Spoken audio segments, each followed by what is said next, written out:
Oh, yes, we do feel dirty. You're probably thinking I'm going to blame this on drugs or alcohol. I probably should, but nope, we were all stone cold sober when we made this. Let me try to think. My memory of it is actually a little fuzzy, who came up with what idea, but I'll do my best. This was the last day of our stay in Chicago for most of us. And for some reason, everyone had kind of migrated up to my room. Because I was going to be there the entire time. Ben and I were going to stay the entire 5 days. And everyone kind of knew that. Everyone else was kind of on a weird staggered schedule, leaving one at a time. Bargo was driving us all to the airport. So everyone had kind of gone up to my room just to chill out. I'd brought some games, like card games and stuff like that. We were watching TV. And I think everyone was there mainly because Ed Glazer was there, and he brought a bunch of really awesome movies. The other night we had just watched Turkish Rambo, and we were watching Turkish Rocky at this time. Actually, we were watching The Price is Right. We got bored with that and decided to have a few laughs making fun of Turkish Rocky. And so that's why I think everyone was in the room, just kind of waiting for our rides. So at the time there were about 15 or so people in the room. It was a lot. And I think there were several ladies kind of gathered on my bed because the room was so full, and of course, they all wanted to be near me. No, but I decided I should get some photos taken because I was being really annoying the entire trip taking pictures of people. But I wanted to get one posed, and I thought this would be an awesome shot for the website, me with all the ladies and stuff like that. So we took one. I wasn't really happy with it, and then I decided I was going to put on the smoking jacket. I had brought that as part of one of several costumes. Like I brought Dr. Insano, I brought the muscle shirt because I was going to be Ultimate Warrior in a sketch, and I brought the smoking jacket. I didn't have anything planned, but I thought I might pose as Ask That Guy in a review or two. So I did that. I put the smoking jacket on, and it turned out to be a really awesome series of photos. And then I think it was Bennett who came up with this idea. He's like, you need to shoot something on video because this is too awesome. I mean, how often are you ever going to get all these ladies together again? And you should call it Spooning with Spoony. And we really didn't have any more ideas beyond that, what we should do with it, other than call it Spooning with Spoony. And so I was actually a little resistant to it because I just didn't have anything planned. And I'm not a really solid improv actor. You can probably tell that. That's actually something I should get some training in, if anything. But I was like, I don't know, what's it going to be about? We didn't know. So the ladies were actually really into it, in the sense they wanted to get something shot. They thought they wanted to film something kind of wrongish.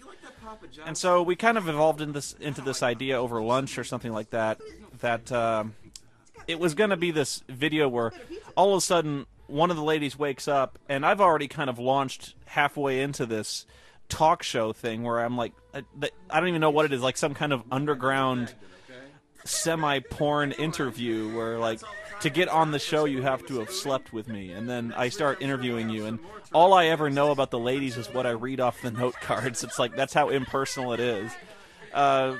So it was kind of a half-baked idea, but actually it turns out to be really awesome. I like it a lot, especially since people keep showing up like I'm some kind of super player. But the original draft of this, the way we had originally envisioned, or at least the way the improv kind of went, was that this is actually a lot darker originally, where Lindsay wakes up with this severe headache, and it's implied that I took her to several bars and slipped her a roofie and then took her back and did horrible, unspeakable things to her. And so, the entire joke starts to become kind of uncomfortable. And that was at the time we were kind of digging that it was really uncomfortable. Like, this is so not funny, and it's going to be so wrong. People are going to laugh at it. Actually, Bargo, not the major cockblocker there. The story there is, we had to film this in a hurry. So we didn't have almost any time to prepare. This entire thing is basically unscripted. We did about 4 or 5 complete run-throughs, if that. And we kind of Lindsay kind of put it together from the pieces that we got through before we started cracking up. Because we made each other laugh a lot. In fact, I think the blooper reel is probably better even than this would be. So I need to see if I can get a hold of that, because it was really funny. We were splitting each other's sides. But Lindsay really had to go because her flight was leaving really soon, and so we had to get this shot in a hurry. And it didn't help that we were just laughing all the time because we were just, I don't know if we were nervous improving or but there was a lot of laughter going on, and Bargo was kind of tapping his foot, getting kind of irritated with us, really, going like, "Stop fucking around! I gotta go to the airport. Come on, get this shot. Let's do it. Be serious. Come on, don't fuck it up." So, like, I'm not mad at Bargo really, because seriously, we got to look at how hectic the traffic in Chicago was, and we missed our flight, and it wasn't Bargo's fault. It was our fault because we were fucking around. He was right. Oh, where was I? So we had this idea for this kind of Ben Affleckian thing where I'm this total bastard who is a womanizer, and it was really dark. And Lindsay, and I don't think any of us really wanted to release it after that point, because we kind of took a step back and realized, like, is this really what we're going to portray ourselves as? This is really, really grim. The way, like, there's crimes been committed here, and we're kind of celebrating it. So Lindsay all of us were very resistant to it, and I think other people like Michaud and Doug even started to wear it down because they liked it. From what I heard, they liked it a lot. But I think we all decided that we kind of wanted to recut it to where it was a little less stark, a little less illegal. I think one of the funniest parts of this is Lindsay is so traumatized, but Chrissy is totally into it. Like, in fact, she's up for seconds. And there's a Frenchman running around making coffee. It's really fantastic. But yeah, the shooting was really, really hectic, and we were under a lot of pressure to get it done, just because we weren't going to have a second try at this. And so somehow we got through it several times, and this is where I'm actually really impressed with Lindsay's editing, because I would not have wanted to try this. We did not get nearly as much coverage as I think we would have liked. We didn't have a lot of time to rehearse it, and this was all very much like one take, go till we laugh, and then start a little back and try again. And so the fact that Lindsay was able to edit this to where it actually looks like a pretty solid production, her ability to cut in the reaction shots is really good, and in fact it kind of makes it appropriately cheesy to where it's like I kind of have these porno reactions where I'm like, oh yeah, and things like that. Very solidly done, and I'm impressed. I suppose at some point I should talk about the video itself. Let's see. I got to give special thanks to Ed Glazer for being camera on this. He had a very uncomfortable and relatively thankless job, so I want to thank him now, because he spent this entire time basically standing on the bed over us with a camera held straight downward, recording this. And he was actually petrified he didn't know how to use the camera properly, but it worked out. Oh, I get some coffee. But yeah, Ed, fantastic guy. He helped me shoot the Warrior review. He helped me shoot this.